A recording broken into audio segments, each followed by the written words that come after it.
और शांति के गंगोत्री अपने ही अंदर।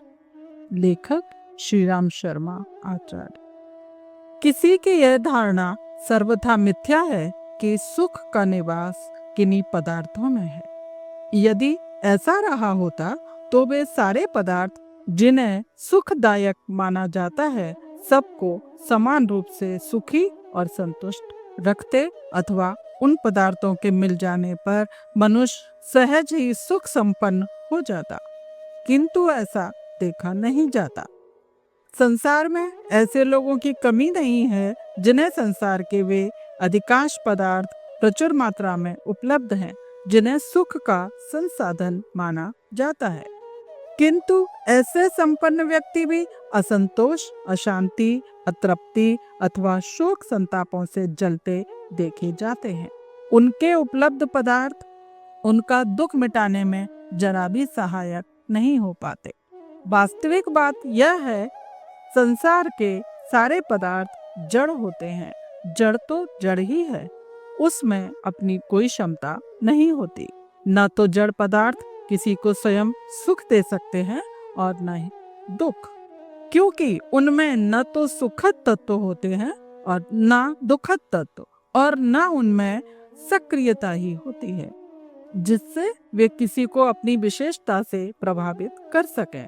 यह मनुष्य का अपना आत्म तत्व ही होता है जो उससे संबंध स्थापित करके उसे सुखद या दुखद बना लेता है। आत्म तत्व की उन्मुखता ही किसी पदार्थ को किसी के लिए सुखद और किसी के लिए दुखद बना देती है। जिस समय मनुष्य का आत्म तत्व सुखोन्मुख होकर पदार्थ से संबंध स्थापित करता है, वह सुखद बन जाता है, और जब आत्म तत्व दुखोन्मुख होकर संबंध स्थापित करता है तब वही पदार्थ उसके लिए दुखद बन जाता है। संसार के सारे पदार्थ जड़ हैं। वे अपनी ओर से न तो किसी को सुख दे सकते हैं और न दुख। यह मनुष्य का अपना आत्म तत्व ही होता है जो संबंधित होकर उनको दुखदायी अथवा सुखदायी बना देता है।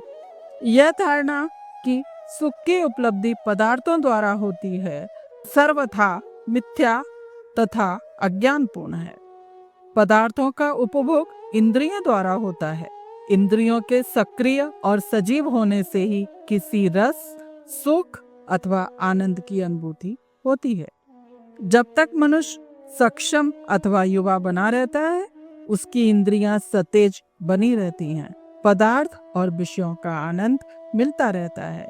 पर जब मनुष्य वृद्ध अथवा अशक्त हो जाता है तो उन्हीं पदार्थों में जिनमें पहले रस विभोर कर देने वाला आनंद मिलता था, एकदम नीरस और स्वादहीन लगने लगते हैं। उनका सारा सुख न जाने कहाँ विलीन हो जाता है।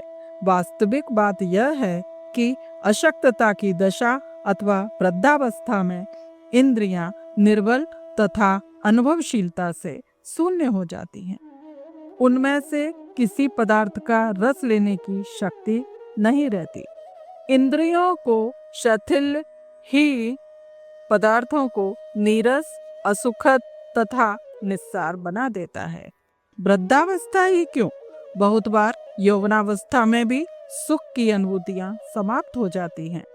इंद्रियों में कोई रोग लग जाने अथवा उनको चेतनाहीन बना देने वाली कोई घटना घटित हो जाने पर भी उनकी रसानुभूति की शक्ति नष्ट हो जाती है।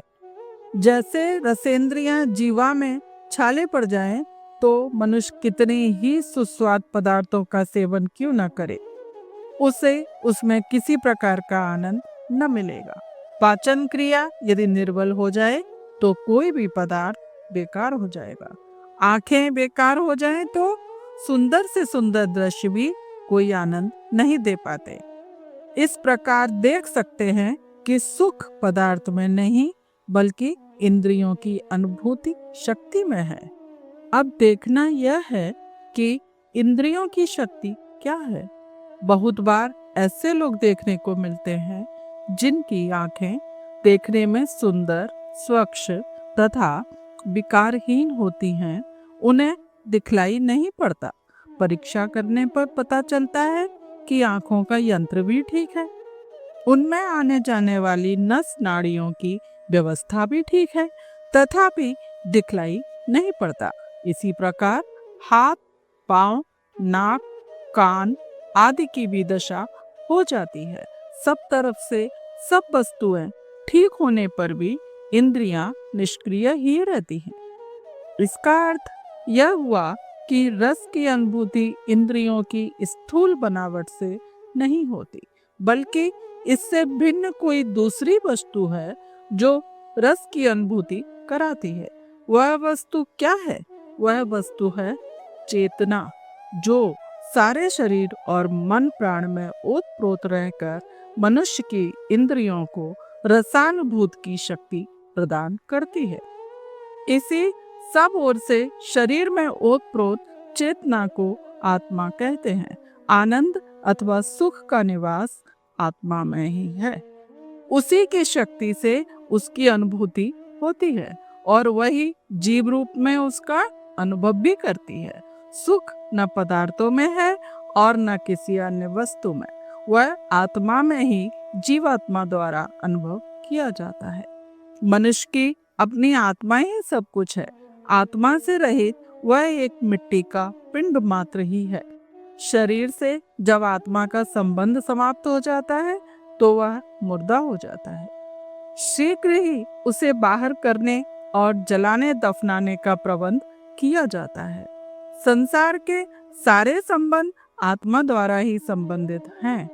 जब तक जिसमें आत्मभाव बना रहता है उसमें प्रेम और सुख आदि की अनुभूति बनी रहती है, और जब यह आत्मीयता समाप्त हो जाती है वही वस्तु या व्यक्ति अपने लिए कुछ भी नहीं रह जाता। किसी को अपना मित्र बड़ा प्रिय लगता है, उससे मिलने पर हार्दिक आनंद की उपलब्धि होती है, न मिलने से बेचैनी होती है।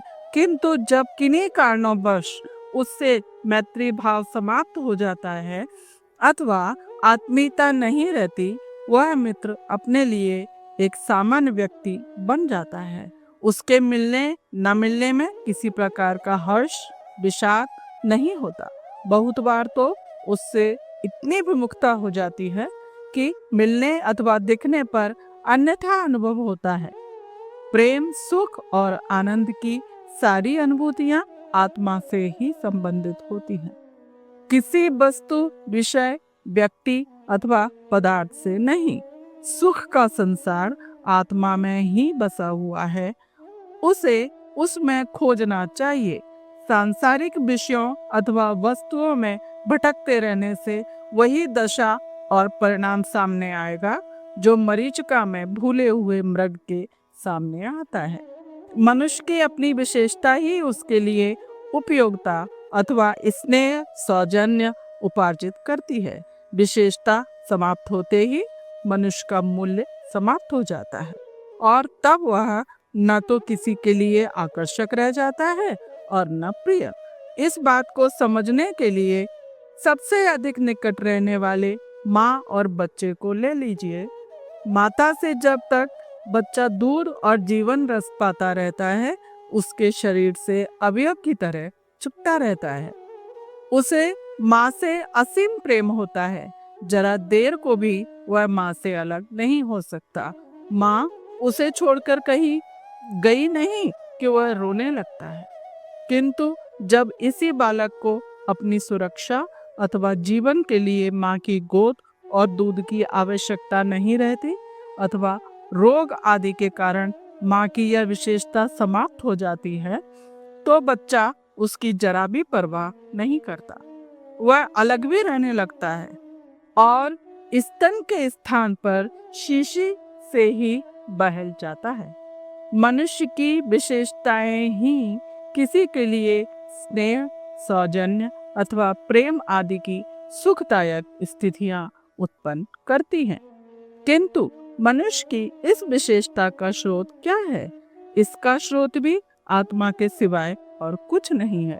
बताया जा चुका है कि आत्मा से असंबंधित मनुष्य शव से अधिक कुछ नहीं होता। जो शव है, मुर्दा, अचेतन या जड़ है, उनमें किसी प्रकार की प्रेमोत्पादक विशेषता के होने का प्रश्न ही नहीं उठता।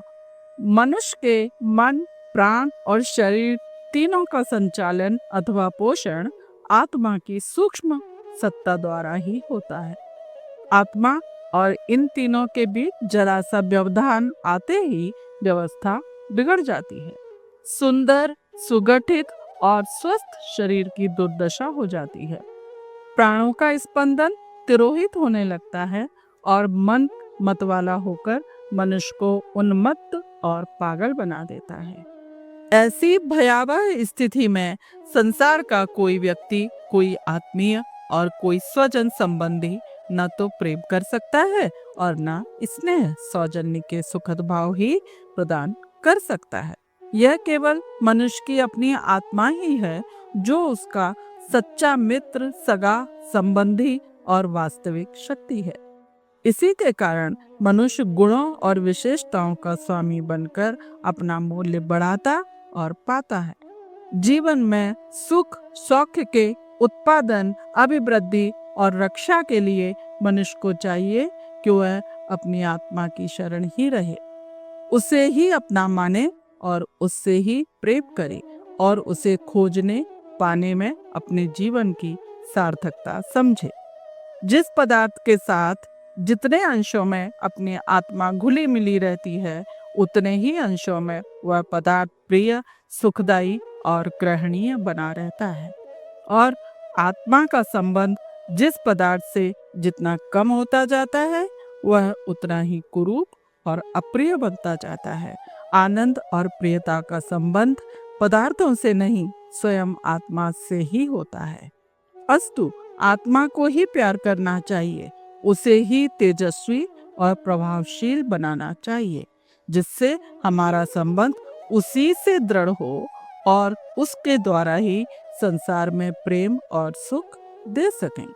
हमारी अपनी आत्मा ही ज्ञान विज्ञान का केंद्र है, सुख शांति का मूल आधार है, उन्नति और समृद्धि का बीज उसी में छिपा है। स्वर्ग और मुक्ति का आधार वही है। कल्प वृक्ष बाहर नहीं, अपनी अपनी आत्मा में ही अवस्थित है। आत्मा में ही सब कुछ है और आत्मा स्वयं ही सब कुछ है।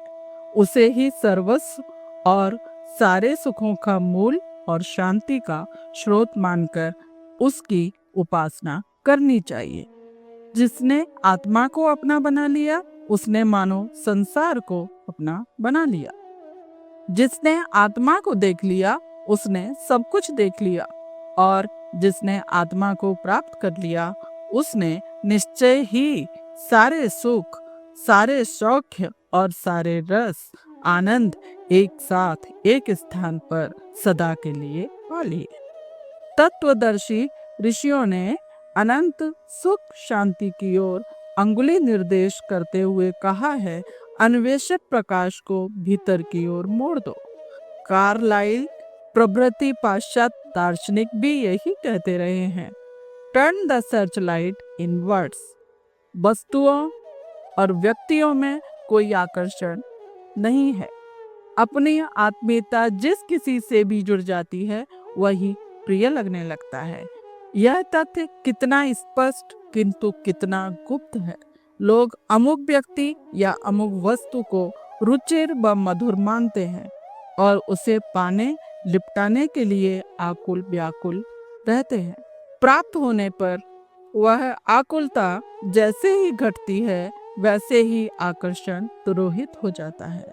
किसी कारण यदि ममत्व हट या घट जाए, तो वही वस्तु जो कल तक अत्यधिक प्रिय प्रतीत होती थी और जिसके बिना सब कुछ नीरस लगता था, बेकार और निकम्मी लगने लगती है। वस्तु या व्यक्ति वही है, किंतु प्रियता में आश्चर्यजनक परिवर्तन बहुधा होता रहता है। इसका कारण एकमात्र यही है कि उधर से ममता का आकर्षण कम हो गया। यह तथ्य यदि समझ लिया जाए, तो ममता का आरोपण करके किसी भी वस्तु या व्यक्ति को कितने ही समय तक प्रिय पात्र बनाए रखा जा सकता है। यदि यह आरोपण क्षेत्र बड़ा बनाते चलें, तो अपने प्रिय पात्रों की मात्रा एवं संख्या आश्चर्यजनक रीति से बढ़ती चली जाएगी और जिधर भी दृष्टि डाली जाए उधर ही मधुरता बिखरी पड़ी दिखाई देगी और जीवन क्रम में आशाजनक आनंद उल्लास भर जाएगा। आत्मविद्या के इस रहस्य को जानकर भी लोग अनजान बने रहते हैं। आनंद की खोज में प्रिय पात्रों के पीछे मारे मारे फिरते हैं। यदि इस माया मरीचिका को छोड़ दिया जाए तो केवल वही व्यक्ति प्रिय पात्र रह जाएंगे जिनकी घनिष्ठता, समीपता, मित्रता वस्तुतः हितकर है। बिछुड़ने एवं खोने का प्राय दुख होता है। यदि समझ लिया जाए कि मिलन की तरह वियोग, जन्म की तरह मृत्यु भी अवश्यंभावी है, तो उसके लिए पहले से ही तैयार रहा जा सकता है। सांस लेते समय भी यह विदित रहता है कि उसे कुछ ही क्षण पश्चात छोड़ना पड़ेगा। इसलिए श्वास प्रश्वास की दोनों क्रियाएं समान प्रतीत होती हैं। न एक में दुख होता न दूसरी में सुख। एक का मरण दूसरे का जन्म है। मृत्यु के रुदन के साथ ही किसी घर का जन्मोत्सव बंधा हुआ है। व्यापार में एक को नफा तब होता है जब दूसरे को घाटा होता है। धूप छांव की तरह, दिन रात की सर्दी गर्मी की तरह यदि मिलन, बिछो और हानि लाभ परस्पर एक दूसरे के साथ अविच्छिन्न रूप से मानकर चला जाए तो राग द्वेष एवं हानि लाभ के सामान्य सृष्टि क्रम में न कुछ प्रिय लगे न अप्रिय। हमारा अज्ञान ही है जो अकारण हर्षोन्मत्त एवं शोक संतप्त आवेश के ज्वार भाटे में उछलता भटकता रहता है। यदि मायाबद्ध अशुभ चिंतन से छुटकारा मिल जाए और सृष्टि के अनवरत जन्म, वृद्धि, विनाश के अनिवार्य क्रम को समझ लिया जाए तो मनुष्य शांत, संतुलित, स्थिर, संतुष्ट एवं सुखी रह सकता है। ऐसी देवोपम मनोभूमि वाला पल पल स्वर्गीय जीवन की सुखद संवेदनाएं सम्मुख प्रस्तुत किए रह सकता है। चिंतन में समाया हुआ माया विकार ही है जो समुद्र तट पर बैठे अज्ञानी बालक के ज्वार से प्रसन्न और भाटा से अप्रसन्न होने की तरह हमें उद्विग्न बनाए रहता है। मलमूत्र की गठरी के ऊपर प्रकृति ने एक आकर्षक खोल चढ़ाया हुआ है ताकि वह घृणित पिटारा सर्वत्र दुर्गंध बिखेरता न फिरे। लोग इस आवरण पर मुग्ध हो जाते हैं, रूप यौवन पर लट्टू होते हैं। सौंदर्य की शाश्वत प्यास सुकोमल पुष्प से लेकर बाल सुलभ भोलेपन तक से सर्वत्र सहज ही तृप्त की जा सकती है, पर विकारी दृष्टि के साथ जुड़ी हुई कामुक लिप्सा नर नारियों को बुरी तरह उद्विग्न करती रहती है और उन्हें न चलने योग्य मार्ग पर चलाती है। मूत्र त्याग के घृणित अंगों की तनिक सी खुजली न जाने किससे क्या क्या नहीं करा लेती। यदि मोहान दृष्टि का पर्दा उठ सका होता तो शारीरिक रूप, यौवन की, यौन लिप्सा की, मदोन्मत्तता का नशा सहज ही उतर जाता और पंचभूतों से बने जड़ कलेवर के पीछे आत्मा की ज्योति जगमगाती दिखती। कामुकता का स्थान पवित्र प्रेम भावनाओं ने ग्रहण कर लिया होता और नर नारी के बीच के संबंध प्रकृति और पुरुष की तरह एक दूसरे के पूरक बनकर श्रेय साधन में संलग्न रहे होते। आज का नारकीय दाम्पत्य जीवन तब स्वर्गीय सुषमा बिखेर रहा होता।